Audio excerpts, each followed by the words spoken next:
આજે તો છે ને મારે આલુ સેન્ડવિચ બનાવવાની છે। તો સૌથી પહેલા તો છે ને મેં બટેટાને વોશ કરી અને એમાં સ્વાદ અનુસાર મીઠું નાખી દીધું છે અને એને બાફવા મૂકી દીધા છે। હવે બટેટા બફાય ને ત્યાં સુધીમાં આપણે છે ને એક છે ને ગ્રીન ચટણી બનાવી લઈએ, જેમાં કાચી કેરી, લીલા ધાણા અને લીલા મરચાં, સ્વાદ અનુસાર મીઠું અને 3 ગાંગડા છે ને બરફના નાખીને એને છે ને પેસ્ટ તૈયાર કરી લેશું।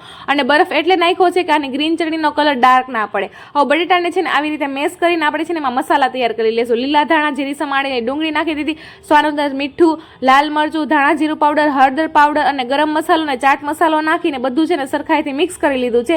જો કે હું ગ્રીન ચટણી આમાં નાખતા ભૂલી ગઈ હતી એટલે પાછી મેં 1 ચમચી ગ્રીન ચટણી નાખીને સરખાઈથી મિક્સ કર્યું। હવે એક વાટકામાં મેં છે ને કેચઅપ અને મેયોનીઝને મિક્સ કરી લીધું છે અને અહીંયા એક બ્રેડ ઉપર છે ને ગ્રીન ચટણી લગાવી લીધી અને એક બ્રેડ ઉપર છે ને મેં અહીંયા જે આપણે મેયોનીઝ અને કેચઅપનું મિક્સ તૈયાર કર્યું હતું ને એ લગાવી લીધું અને સરખાઈથી બટેટાનો મસાલો છે ને એક બ્રેડ ઉપર સ્પ્રેડ કરી લીધો અને પછી બીજું બ્રેડ ઉપર રાખી દીધું છે। હવે મારી પાસે છે ને સેન્ડવિચનું મશીન તો છે નહીં, એટલે જે આપણે પરોઠા બનાવતા હોઈએ તવો હોય ને એમાં જ મેં અહીંયા સરખાઈથી બટર લગાવી અને બંને સાઈડ છે ને એકદમ ધીમી ફ્લેમ ઉપર છે ને અહીંયા ક્રિસ્પી થાય ને આપણી સેન્ડવિચ ત્યાં સુધી શેકી લીધી છે અને બટરનો ફ્લેવર એકદમ જોરદાર આવે છે। તો બસ આપણી ઘરે સરસ મજાની આલુ સેન્ડવિચ બનીને તૈયાર થઈ ગઈ છે અને સ્વાદમાં પણ એક નંબર છે। તો જો તમને રેસીપી પસંદ આવી હોય ને તો વિડીયોને લાઇક કરી દેજો, બાકી આવા જ વિડીયો જોવા માટે ચેનલને સબસ્ક્રાઇબ કરી દેજો। હવે આપણે મળશું આવતીકાલે, ત્યાં સુધી બધાને હર હર મહાદેવ।